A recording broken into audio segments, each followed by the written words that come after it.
हिसार के चौधरी चरण Singh Haryana agriculture university के छात्रों पर हुए लाठीचार्ज से उठी लपटें अब सियासी तूफान में बदल चुकी हैं। इस तूफान को शांत करने के लिए हरियाणा सरकार के 3 कैबिनेट मंत्रियों और एक विधायक की 4 सदस्यीय कमेटी गठित की गई, लेकिन 2 दिन की बैठकों और लाख कोशिशों के बावजूद नतीजा सिफर रहा। ना छात्र पीछे हटे और न ही सरकार राहत की सांस ले सकी।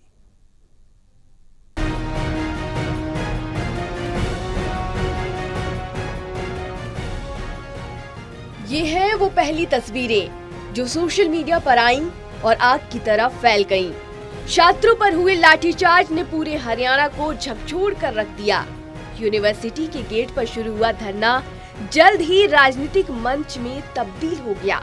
कांग्रेस की कुमारी शैलजा, दीपेंद्र हुड्डा, रणदीप सुरजेवाला, इनेलो के अभय चौटाला और जेजेपी के दिग्विजय चौटाला समेत सभी बड़े नेता धरना स्थल पर छात्रों के समर्थन में पहुंचे और सरकार का घेराव किया। अब छात्र 24 जून को छात्र महापंचायत की तैयारी कर रहे हैं, जिसमें पूरे हरियाणा और आसपास के राज्यों से किसान, खाप और राजनीतिक दलों के प्रतिनिधियों को न्योता दिया गया है।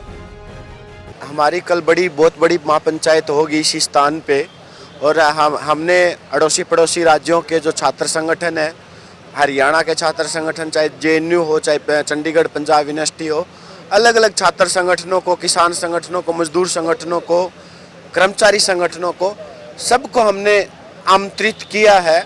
और कल जो होगा वो आर पार के लिए हम वहाँ से एक बड़े आंदोलन की घोषणा करेंगे कि ये धरना स्थल से यहाँ से हमारा मंच बनेगा और ये सारा एरिया हमारा, ये यूनिवर्सिटी भी हमारी है। जहाँ जहाँ लोग आएंगे वहाँ हम शिफ्ट करते जाएंगे और यूनिवर्सिटी भी हमारी है, तो हम इसी जगह ये धरना स्थल करेंगे। और हमने सब सामाजिक संगठनों को, चाहे सत्ता पक्ष हो चाहे विरोध पक्ष हो, सभी को हमने निमंत्रण के तौर पे भेजा अपना लेटर कि, और आपके माध्यम से अपील भी करते हैं कि आइए, ये छात्राओं के सम्मान की लड़ाई है। सरकार ने गतिरोध खत्म करने की कोशिश की है।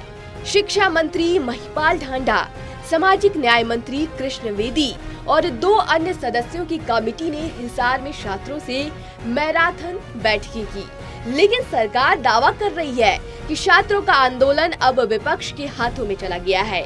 वहीं कृष्ण वेदी ने ये आरोप लगाया है कि छात्र अब उसी स्क्रिप्ट पर चल रहे हैं जो कुछ महीने पहले हरियाणा विधानसभा में लिखी गई थी। कहानी चल रही है और 10 महीने पहले, 7 महीने पहले, 6 महीने पहले विधानसभा के अंदर जिस प्रकार से लोकदल के दोनों विधायकों ने, कांग्रेस के 2-3 विधायकों ने